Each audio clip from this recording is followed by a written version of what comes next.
texto que nós temos diante de nós é um texto que, todo o capítulo 3, é um capítulo muito especial para a fé cristã, porque nós temos aqui algumas metáforas usadas pelo apóstolo Paulo para falar da igreja, como esse projeto permanente de Deus na história.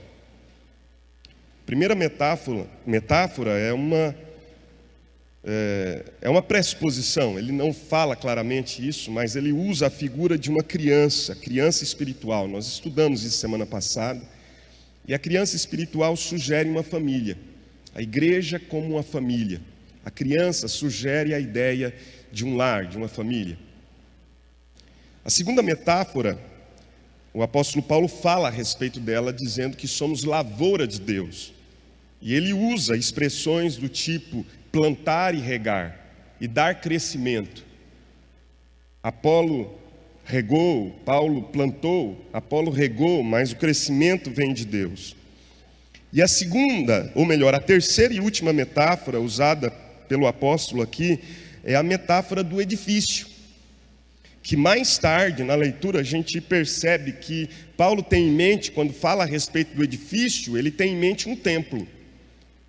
O verso de número 16 diz: não sabeis que sois o templo, o santuário de Deus? Ou seja, esse edifício que Paulo está falando é um templo, é um santuário. E quando nós estudamos essa metáfora bíblica, neotestamentária, especificamente paulina, Pedro também usa essa metáfora, mas Paulo desdobra essas ideias em outros textos, nós percebemos que a metáfora do templo é uma metáfora muito interessante, do edifício, do templo. No capítulo 6 de 1 Coríntios, Paulo fala a respeito do crente, do indivíduo ser um templo do Espírito Santo. Aqui, nesse texto, ele fala do crente, mas o crente em comunidade, o santuário coletivo, como templo de Cristo e do Espírito Santo. Efésios capítulo 2, o texto que o pastor Juba leu no início do culto, os versos seguintes, logo onde o pastor interrompeu a leitura, os versos seguintes falam exatamente sobre o templo, o edifício onde Cristo habita, onde o Espírito habita, como sendo a igreja de Cristo, essa igreja global, essa igreja cósmica, essa igreja não apenas local. Esse texto aqui, a ideia do templo, ou a ideia do edifício, Paulo tem em mente uma igreja local. Ele tem em mente essa igreja, comunidade que se reúne para adorar o Senhor. Igrejas locais. E esse e outros textos são exemplos clássicos de que Deus não olha para a sua igreja como esse projeto permanente na história, como pedra, como um material inanimado. Deus vê a igreja como um templo vivo, pedras vivas. E Ele vê a igreja como pedras vivas que somos nós a construir, a edificar esse templo, em que Cristo é a pedra angular, em que Cristo é a pedra principal que fundamenta a igreja, que dá à igreja sustentação. Então eu gostaria de falar três ideias, ou trazer três ideias a partir desse texto para a nossa reflexão. A primeira ideia que esse texto apresenta é sobre o fundamento da construção. Veja aí os versos 10 e 11. A palavra de Deus diz assim: segundo a graça de Deus que me foi dada. O apóstolo Paulo sabe que ele está trabalhando em cooperação com Deus. Ele trabalha, mas a missão é divina e entende que é uma graça, é um dom, é uma capacitação que Deus conferiu a ele. Segundo a graça de Deus que me foi dada, lancei o fundamento como prudente construtor, e outro edifica sobre ele. Eu lancei o fundamento. Veja o versículo 11. Porque ninguém pode lançar outro fundamento. Paulo diz que existe uma condição na construção desse projeto. E a condição é que o fundamento seja insubstituível, irremovível. O fundamento não pode ser removido. Ele diz, porque ninguém pode lançar outro fundamento além do que foi posto, o qual é Jesus. Jesus Cristo. A igreja, e por consequência, todos os projetos no reino de Deus, não podem ser edificados sobre outro fundamento. Existe apenas um fundamento, um alicerce, uma base que sustenta toda a obra erigida, edificada. E esse fundamento é Jesus. Nós muitas vezes tentamos edificar nossos projetos como igreja, e às vezes nossos projetos pessoais, sobre fundamentos profundamente questionáveis. Nós edificamos algumas vezes sobre personalidades, sobre pessoas. Paulo já combateu isso aqui, quando ele disse que Deus é o centro desse projeto. Ele diz que os homens são apenas cooperadores de Deus. Ele não diz que os homens não têm uma função nesse projeto, mas os homens são apenas cooperadores de Deus. Eles não podem ser o fundamento, eles não podem ser o alicerce. Paulo pode plantar, Apolo pode regar, mas o fundamento dessa obra é um fundamento divino, e esse fundamento é Jesus. Muitas vezes nós queremos edificar sobre programas, queremos edificar a igreja sobre eventos, como que se nós pudéssemos sustentar a igreja a partir de eventos que estimulem, eventos que empolguem as pessoas. Às vezes nós queremos edificar sobre novidades. Nós trazemos uma novidade teológica. Há pessoas que o tempo inteiro estão tentando de alguma maneira encontrar na Bíblia alguma novidade, para pregar a respeito dessa novidade, para de alguma maneira atrair o público. Se esquecem, por exemplo, da palavra do apóstolo Pedro, que diz que a tarefa do pregador é fazer lembrar daquilo que já se é conhecido. A Bíblia, é claro, ela é uma fonte inesgotável de conhecimento, mas a base, o fundamento, o alicerce de tudo já é sabido, e é Jesus Cristo. E a nossa tarefa não é trazer uma novidade teológica onde de alguma maneira nós atraiamos as pessoas, mas é simplesmente anunciar a Cristo Jesus. Às vezes nós queremos edificar a igreja sobre a sabedoria humana, então nós começamos a pensar em estratégias, a pensar em modelos, a pensar em situações que possam de alguma maneira agregar pessoas, atrair pessoas. E então nós somos tomados por essa compreensão de que a nossa sabedoria pode substituir simplesmente o anúncio de Jesus Cristo e esse crucificado. O grande erro de qualquer estratégia, de qualquer outro fundamento que não seja Jesus Cristo, que não seja o anúncio do Cristo crucificado, que não seja o anúncio que o apóstolo Paulo diz aqui no capítulo 1, ele diz no verso 23, nós pregamos a Cristo crucificado. Ainda que isso seja loucura para os gentios, ainda que isso seja escândalo para os judeus, essa é a nossa pregação. E no capítulo 2, ele diz a grande razão pela qual se prega Cristo Jesus como fundamento. Eu, irmãos, quando fui ter convosco, não fui anunciando-vos o testemunho de Deus com ostentação de linguagem ou sabedoria, porque decidi nada saber entre vós, a não ser Jesus Cristo e este crucificado. Fundamento. E foi em fraqueza, temor e grande tremor que eu estive entre vós. A minha palavra, nem a minha pregação consistiram em linguagem persuasiva de sabedoria, mas em demonstração do Espírito e de poder. E aí ele diz a razão pela qual ele assumiu a responsabilidade de anunciar Cristo crucificado, ainda que isso fosse loucura para alguns e escândalo para outros. Porque Paulo sabia que no fim das contas, quando nós sentássemos com Deus para ver o cômputo geral do trabalho, para nós fazermos as contas gerais, quando nós estivermos diante do Senhor, de prestarmos contas do que fizermos, ele sabia que no final das contas, o verso 5 era fundamental, para que a vossa fé, para que a fé daqueles que ouvem a palavra do Eterno, para que a fé daqueles que ouvem o anúncio do Cristo crucificado, que pode ser escândalo para alguns, loucura para outros, não se apoiasse em sabedoria humana, porque a fé que se apoia em sabedoria humana se desvia, a fé que se apoia em sabedoria humana é falha, a fé que se apoia em sabedoria humana é palha, a fé que se apoia em sabedoria humana desvanece, a fé que se apoia em sabedoria humana é vã.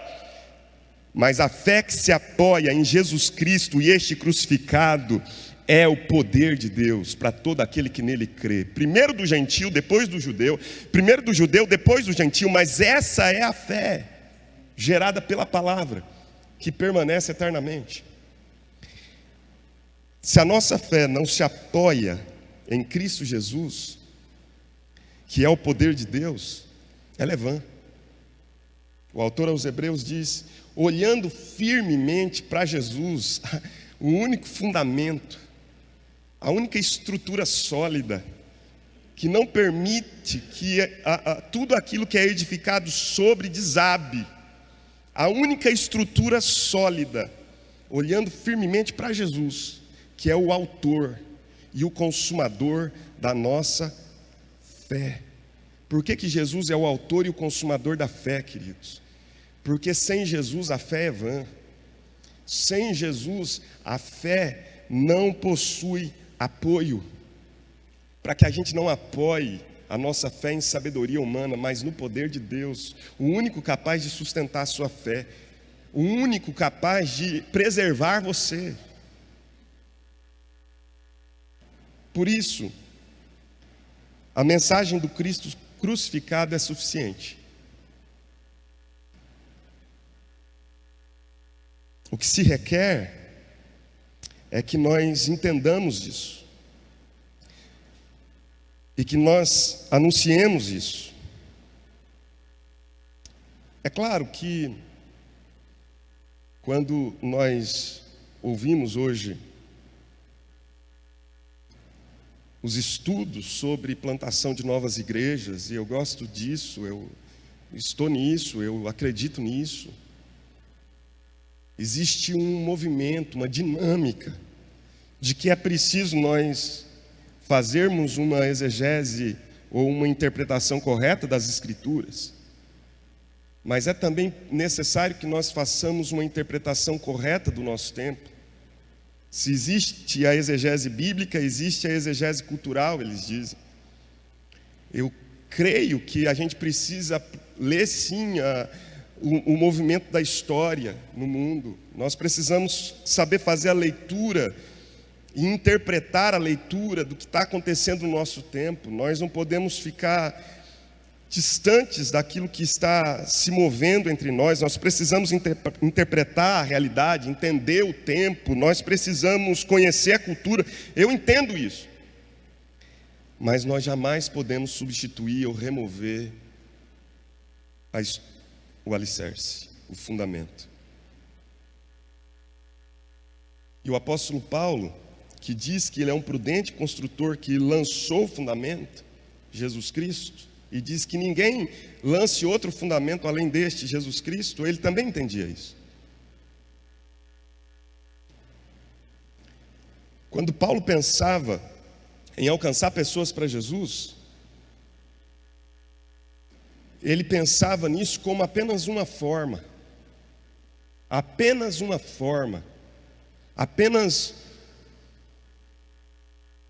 a casca, apenas a estratégia, apenas a isca. Ele diz: olha, eu me fiz louco para com os loucos, eu me fiz de tudo para com todos, com o fim de alcançar alguns. Paulo diz: eu entendo que eu precisava fazer a leitura da realidade, eu precisava fazer a leitura da cultura, eu precisava fazer uma leitura do tempo, interpretar o tempo. Quando Paulo esteve em Atenas, ele entendeu que a pregação não podia anunciar o Deus de Israel diretamente, ele precisava falar a respeito do Deus desconhecido, porque era a linguagem que aquele povo entendia. Era a isca, era a estratégia. Mas no final das contas, Paulo diz: ainda que um anjo desça do céu com outro fundamento, rejeite, seja maldito, anátema, porque não existe outro fundamento a não ser Jesus Cristo e este crucificado. Há um fundamento só, Jesus. Há só uma palavra que salva, irmãos. Há só um nome no qual importa que nós sejamos salvos: Jesus Cristo. Se nós tentamos fundamentar a igreja sobre sabedoria humana, nós vamos construindo um edifício que vai desabar. Sabe por quê? Porque nós não estamos apoiando a fé das pessoas no poder de Deus, mas na sabedoria humana. As pessoas não se tornam convertidas a Jesus Cristo, elas se tornam simpatizantes do Evangelho, elas se tornam simpáticas ao Evangelho, elas gostam do movimento, elas entendem que aquilo que está acontecendo pode agregar alguma coisa de valor às suas vidas, às suas famílias, mas não entenderam a razão principal pelo qual nós pregamos o Evangelho, que é a salvação, é a eternidade, é a perspectiva de que isso tudo aqui vai passar, mas existe algo além disso. Segundo lugar, posto o fundamento, Paulo então nos ensina algumas coisas por obra do Espírito Santo, que para mim são desdobramentos que nós precisamos guardar, pensar, refletir a respeito. Paulo fala sobre a qualidade da obra. Se ele nos fala em primeiro lugar sobre o fundamento da construção, a partir do verso 12, ele fala sobre a qualidade da obra. Olha o que ele diz: contudo, se o que alguém edifica sobre o fundamento está posto, é ouro, prata, pedras preciosas, madeira, feno, palha, manifesta se tornará a obra de cada um, pois o dia a demonstrará. O dia aqui é o dia de Cristo, é o dia do juízo, é o dia da segunda vinda. Porque está sendo revelada pelo fogo, e qual seja a obra de cada um, o próprio fogo o provará. Se permanecer a obra de alguém que sobre o fundamento edificou, esse receberá galardão. É preciso a gente entender que quando o apóstolo Paulo falou nos versos anteriores sobre a lavoura, ele nos ensinou algo a respeito do crescimento da igreja. Uma lavoura, é claro que há muita importância na qualidade do fruto, mas o objetivo é que você colha muito. Uma lavoura, o objetivo é uma grande colheita, uma colheita em todo o seu potencial, a 100 por 1, que a semente produza 100 vezes mais. O crescimento é uma ideia presente na lavoura, a quantidade é uma ideia presente na lavoura. Mas, quando o apóstolo Paulo fala sobre o edifício, a tônica já não é o crescimento, já não é a quantidade, a tônica do edifício é a qualidade. É a qualidade com que se constrói, o material usado. O sucesso de uma obra, nesse caso, é medida pela qualidade do material usado. Não é uma questão de resultados visíveis, como numa lavoura, mas de uma qualidade, às vezes quase imperceptível, muitas vezes até invisível. Por isso, ele diz assim: cada um veja como edifica. Qual é o material usado? E me parece que os materiais que Paulo classifica aqui, não quer cada um deles representar alguma coisa, mas Paulo coloca dois tipos de material. Um material que é consumido pelas chamas, altamente inflamável, e um material que as chamas não consomem, pelo contrário, purificam. Dois tipos de material: ouro, prata, pedras preciosas. Material que, sob o calor do fogo, não é consumido, é purificado. Um material nobre. Um material difícil de se encontrar, é preciso garimpo, é preciso esforço para se encontrar esse material. Não é encontrado em qualquer esquina. Um material valioso, de valor. Ao passo que do outro lado, ele nos fala de madeira, palha, feno. Material altamente inflamável. Material algum de certo valor, mas valor muito menor do que aquele ouro, prata ou pedras preciosas. Material que é encontrado com mais facilidade, você não precisa garimpar. Parte desse material, palha, feno, é inclusive restolho. Alguém pode simplesmente te oferecer e dizer: leva embora, quanto você quer, eu te pago para você levar, é lixo. Ou seja, alguma coisa que está diferenciada por duas realidades. Ele diz: existe um fundamento, mas a qualidade com que se edifica, usando bons materiais, vai determinar se esse projeto permanece ou se ele fenece. Se esse projeto é um projeto que visa a eternidade ou é um projeto provisório que visa apenas aqui e agora. A qualidade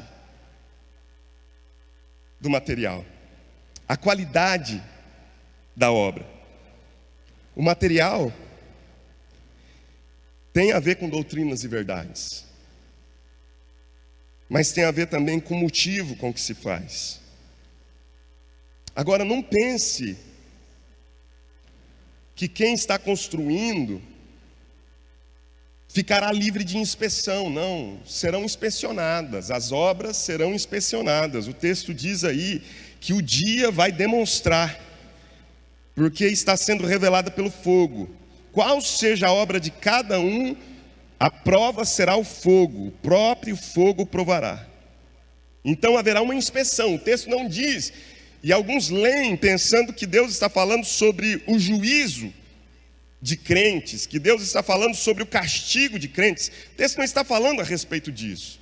Aqui, a inspeção da obra não é a inspeção de pecados, é do trabalho. Romanos capítulo 8, verso 1, a palavra de Deus diz que aquele que está em Cristo, aquele que está firmado em Jesus, nenhuma condenação há para ele. Ponto final. Mas as nossas obras serão inspecionadas, as nossas obras passarão por uma fiscalização, e a fiscalização será severa, e não admitirá suborno, não admitirá corrupção. A fiscalização será severa, diz o texto, e será a prova de fogo. E quando se submete material precioso ao fogo, ele permanece. Às vezes ele sai melhor. Quando se submete material ordinário ao fogo, ele é combustível, ele se inflama, pega fogo, vira cinzas, vira pó. A obra de cada um. A obra de cada um. Há algo aqui que eu gostaria também de destacar, que o verso 14 diz que se essa obra permanecer, se ela for obra de qualidade, se ela permanecer, esse receberá galardão. E aqui há uma doutrina bem polêmica, difícil, que não é fácil falar a respeito. que está dentro da ideia da salvação, mas que nós às vezes fugimos dela porque ela gera alguma polêmica, que é o galardão, a recompensa, ou simplesmente o salário. Nós sabemos que a nossa salvação é pela graça, nós não precisamos trabalhar por ela. Mas o galardão é alguma coisa que vem como recompensa pelo que se fez, pelo trabalho executado. E embora eu não tenha uma palavra final, jamais talvez terei a respeito do galardão, eu queria trazer algumas ideias aqui para nós. A primeira delas é que galardão não é a mesma coisa que salvação. O texto não está falando sobre a nossa salvação aqui. Salvação é algo dado-nos gratuitamente em Cristo Jesus. Pela graça sois salvos, isso não vem de vós, é dom de Deus. O galardão também me parece não ser algo que tenha a ver com conceitos materiais. E aí nós estamos num mundo materialista, numa cultura consumista, onde nós podemos ser levados rapidamente a essa conclusão equivocada, falaciosa, de que o galardão tem a ver com bens, tem a ver com matéria. Então nós, quando vamos falar sobre brincar a respeito do galardão, alguém faz uma boa obra, você vai lá no Canaã sábado, trabalha lá, feito um burro de carga, aí você chega aqui cansado, mas quando você chega, você respira aliviado e diz assim: olha que coisa boa, acrescentei mais uma pedrinha à minha coroa. A ideia de que nós vamos chegar lá e então nós vamos receber alguma coisa material a respeito. Alguns têm uma ideia de galardão mais ou menos assim: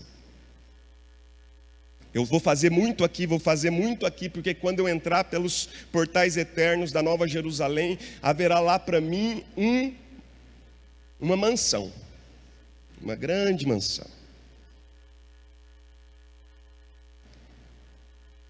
E tudo aquilo que eu sonhei e não tive aqui, eu terei lá.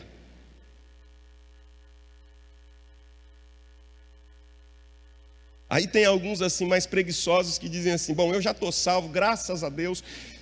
E se eu entrar no céu, ainda que seja para morar lá na favela da Nova Jerusalém, eu vou estar.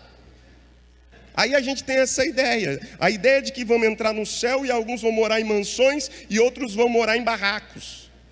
Mas ainda que eu more em barraco, eu estou na Nova Jerusalém, então deve compensar. Ainda que eu more em barraco na Nova Jerusalém, deve ser melhor do que a minha casa aqui nessa terra. Então, tudo isso é equivocado, porque nós estamos pensando a partir de conceitos humanos. A nossa limitação humana não nos permite entender todo o sentido de galardão. Mas não há poucos textos que falam a respeito de galardão. São muitos, muitos. Alguma outra ideia que eu gostaria de acrescentar é que, se o templo aqui não é algo de natureza material, mas é um investimento eterno na vida de pessoas, o templo é pedra viva, é gente, o Espírito habita em gente, o Espírito habita não nesse templo vazio, o Espírito habita quando isso aqui está cheio de seres que adoram ao Senhor, de gente que adora a Cristo, da igreja, de gente. Então me parece que galardão, se o nosso trabalho é um trabalho voltado para o ser humano, para a gente, o nosso galardão tem a ver também com gente. E aí eu me lembro de um texto que também não é pouco controvertido, polêmico, que é Lucas capítulo 16, verso 9, quando Jesus, ao contar a parábola do servo imprudente, ele diz assim: usem bem as vossas riquezas iníquas, de caráter iníquo, que são as riquezas materiais dessa terra, para que quando vocês chegarem na eternidade, os amigos que vocês conquistaram por meio desse investimento aqui, possam recebê-los nos portais eternos. Tem a ver com gente. Eu não sei muito bem explicar, mas tem a ver com o ser humano. O galardão tem a ver com chegarmos no céu. Alguns chegaram a interpretar dizendo que quando chegarmos lá, haverá alguns que estarão colocados sobre o cuidado de pessoas, e o galardão tem a ver sobre o cuidado que estes terão sobre um número grande de pessoas que foram por eles influenciados. Não estou dizendo que essa é a interpretação correta, mas alguns chegam a afirmar isso. Agora eu queria dizer uma última coisa que me parece ser fundamental, eu já estou partindo para o final. O galardão não tem a ver com grandes coisas, grandes eventos, grandes programas, grande trabalho feito em nome de Jesus. O galardão tem a ver com pequenos gestos, às vezes invisíveis. Porque talvez você pense assim, bom, mas então, se é assim, é lógico que aqueles que estão em evidência no trabalho de Deus, eles receberão um galardão maior. Observe o que Jesus diz. Quando você realizar atos de bondade, que aquilo que fizer a tua mão direita, a tua mão esquerda não saiba. Não faça como os hipócritas e fariseus que, quando realizam atos de bondade, tocam trombeta, para que todos olhem para eles. Porque o desejo que eles têm é serem vistos pelos homens, porque quando vistos pelos homens, o que acontecerá? Eles serão recompensados. O desejo deles é serem vistos. Vistos uma vez, recompensados se sentirão. Mas quando vocês fizerem isso, façam no mais absoluto anonimato. E o vosso Pai, que vos vê em secreto, vos recompensará, galardoará. Quando vocês jejuarem, não fiquem com uma cara entristecida, abatida, cansada, para que as pessoas venham e me perguntem o que está acontecendo, e você possa ter o orgulho de dizer, eu estou jejuando. Mas quando você jejuar, lava o teu rosto, se produz, fica bonito, para que ninguém tenha a mínima suspeita de que você jejua. Porque fazendo assim, o vosso Pai, que vê a sua ação em secreto, te recompensará. Quando você orar, entra no teu quarto, fecha a porta, e não faça como os hipócritas e fariseus que vão para a praça pública, sobem no coreto da praça, erguem as mãos e oram em alta voz para que os homens os vejam. Porque o desejo deles é apenas serem vistos pelos homens, e uma vez vistos, recompensados se sentirão. Mas quando você orar, faça no secreto, no segredo, porque o teu Pai que te vê em secreto te recompensará. Sem fé é impossível agradar a Deus, porquanto aquele que se aproxima de Deus deve crer que Ele existe e que se torna galardoador daqueles que o buscam. Eu acho que existe um galardão extraordinário na oração em secreto.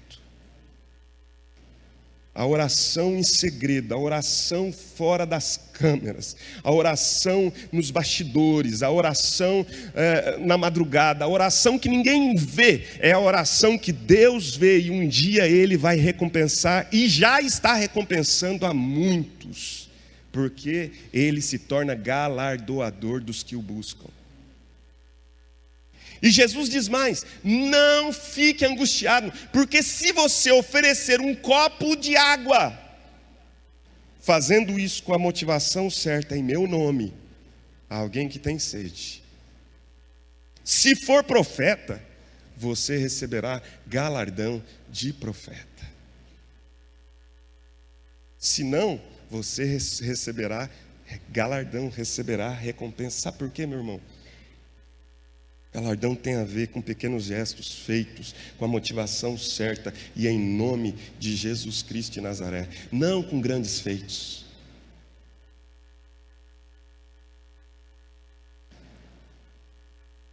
E por fim, o caráter do obreiro.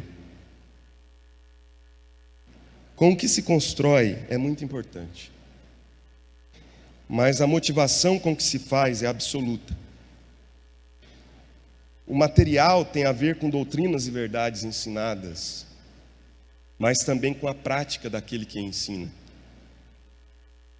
A excelência da obra não está apenas no material, mas na motivação, no caráter do obreiro. E observe algumas coisas interessantes aqui. Primeiro, no verso de número 10, Paulo fala a respeito de si mesmo como prudente construtor, e ele não se arroga disso. Ele diz que isso acontece por causa da graça de Deus que lhe foi dada. Mas ele fala sobre o prudente construtor. A palavra prudente aqui é sabedoria, é sábio. E a palavra construtor aqui é a palavra arquiteton. Então, aqueles que são arquitetos entendam aqui, é exatamente essa palavra. Construtor é arquiteton. Ele está falando a respeito do sábio arquiteto. Arquiteto nessa época não era apenas alguém que planejava, era alguém que também executava. Então ele fala a respeito do sábio. Vai até o verso 14 e ele diz assim: se a obra permanecer, que sobre o fundamento edificou, esse receberá galardão. Então, quando falamos sobre o caráter do obreiro, primeiro, existe o grupo daqueles que são construtores sábios. E o texto diz que destes a obra permanece. E estes são os construtores galardoados. Se permanecer a obra de alguém que sobre fundamento edificou, ou seja, aquele que é sábio, esse receberá galardão. Segundo, verso 15 diz assim: se a obra de alguém se queimar, sofrerá ele dano, mas esse mesmo será salvo, todavia como que através do fogo. Ele está falando do construtor imprudente, do tolo. Nesse caso, a obra se queima, entretanto, o construtor é salvo. Nesse caso, a obra se queima. Se a obra de alguém se queimar, sofrerá ele dano, mas esse mesmo será salvo, todavia como que através do fogo.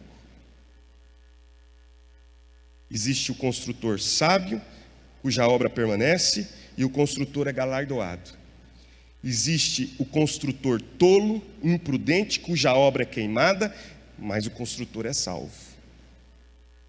Verso 17. Se alguém destruir o santuário de Deus, Deus o destruirá, porque o santuário de Deus que sois vós é sagrado. Agora existe um construtor ímpio, e a gente não está entendendo isso ultimamente. Mas existe um construtor corrupto.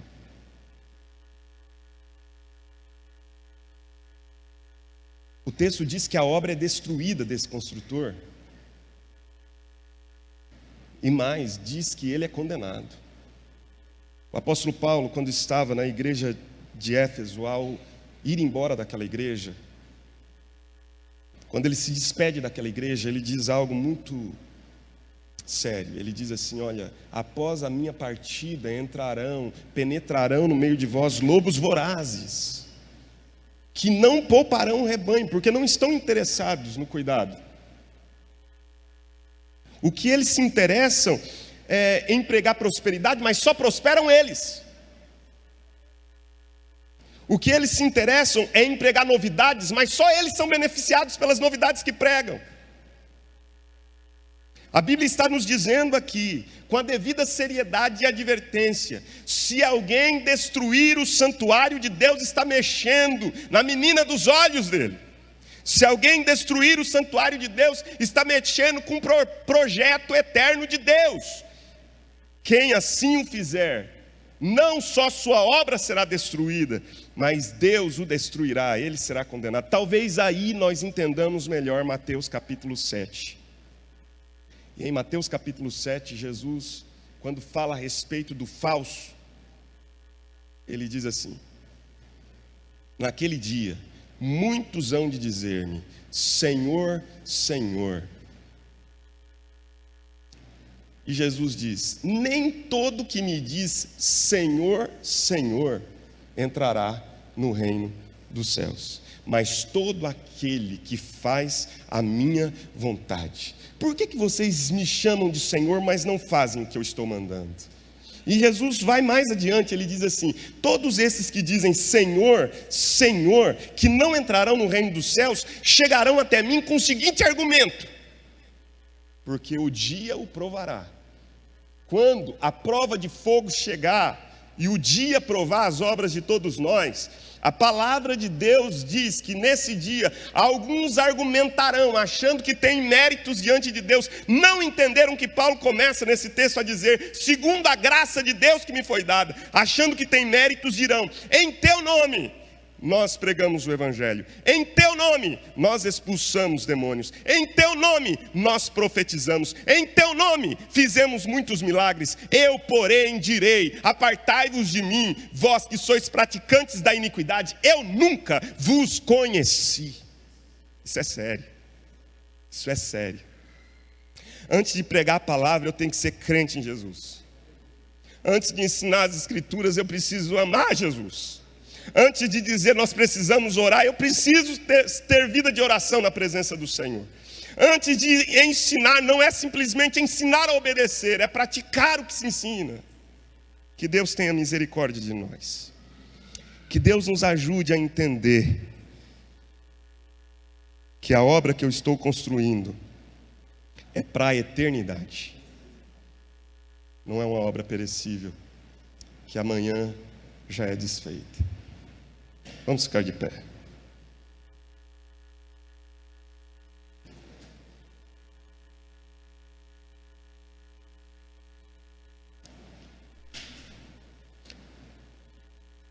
Ups.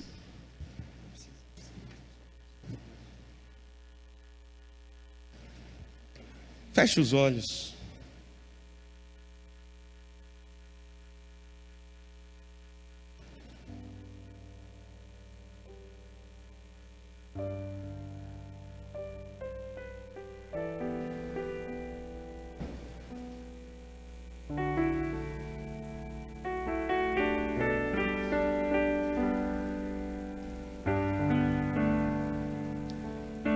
Meus irmãos,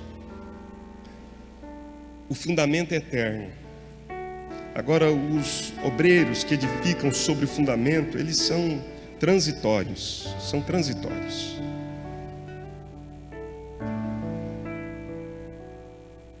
Deixa eu falar algo a você, e por favor, multiplique isso dentro da sua família para a nova geração. Porque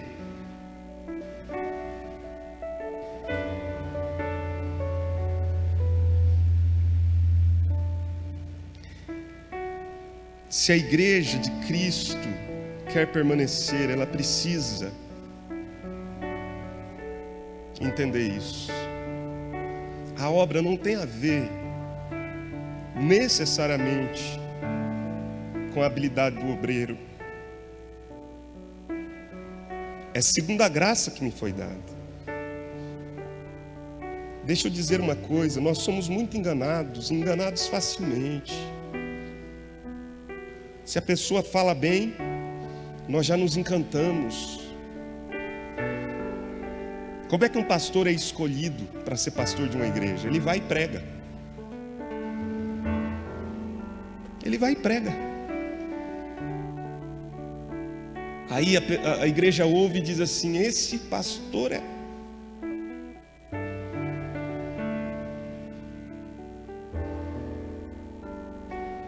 Ensine seus filhos a valorizarem caráter, não aparência, não forma. Claro que todo mundo tem defeito, mas ensine a valorização daquilo que é essencial.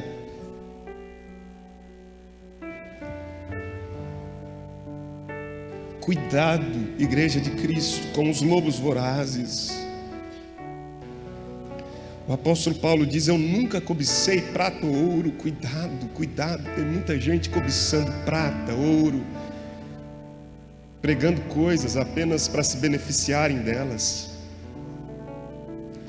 agradando apenas para que eles sejam beneficiados.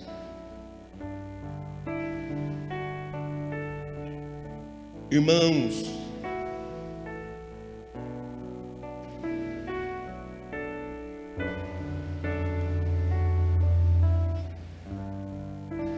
peça ao Senhor que dê a você essa sabedoria para ser um construtor sábio dentro da sua casa, dentro do seu lar. Edifique dentro da sua casa com material valoroso. Não fica com preguiça. É a história dos 3 porquinhos, né? Construir com material mais sólido demora. Esse material é mais pesado, é mais difícil de carregar, é mais difícil de achar. Mas esse material é um material que permanece. Quando o lobo chegar e vê palha, ele sopra e a casa cai. Quando o lobo chegar e vê madeira, ele sopra e a casa cai. Mas quando ele vê material sólido, é isso que permanece.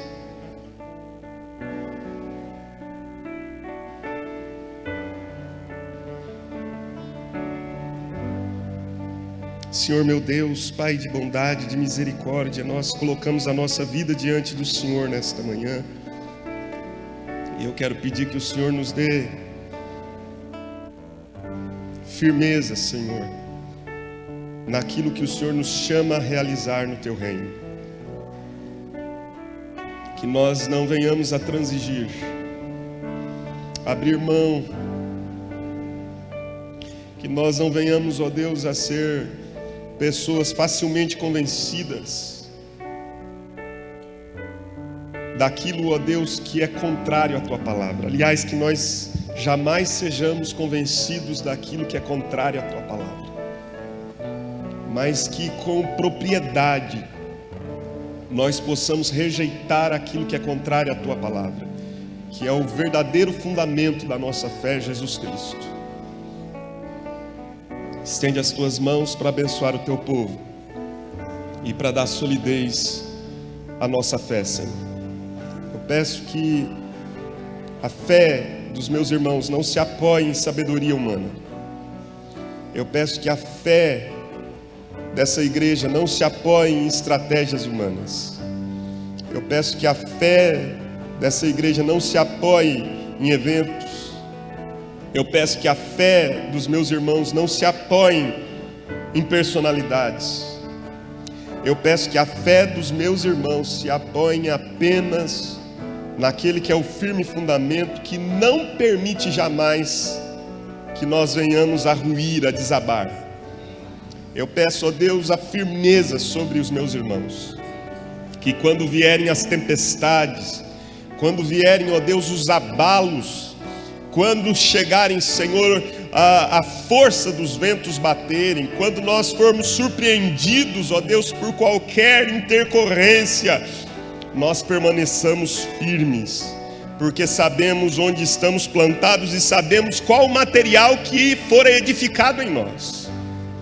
Deus, eu peço que a palavra do Senhor seja, ó Deus, o material precioso, o tesouro, o ouro que está sendo lançado e os meus irmãos estão acolhendo e edificando a sua fé, para que quando chegarem os dias difíceis, os dias da adversidade, os dias da tribulação, para quando chegarem os dias, ó Deus, em que nós seremos provados, nós não venhamos, ó Deus, a nos desestabilizarmos, nós não venhamos, ó Pai, a nos sentirmos fracos e vermos, ó Deus, todo o prédio ruir e virar poeira, mas que nós vejamos, ó Deus, a tempestade passar, o vento soprar com fúria, os abalos sísmicos acontecerem, mas nós vamos ficar firmes, sabendo que estamos fundamentados sobre um fundamento sólido, Jesus Cristo, a pedra angular, e que fomos edificados com material bom. Eu peço, Senhor, que seja assim sobre a vida desse teu povo, amado do Senhor, que seja assim, por misericórdia, por bondade, no nome de Jesus e para a glória de Cristo nosso Senhor. Que o Senhor te abençoe, que o Senhor te guarde, que Ele levante o rosto sobre ti, que Ele te dê a paz, agora e para sempre. Amém. Deus nos abençoe, vamos na paz do Senhor.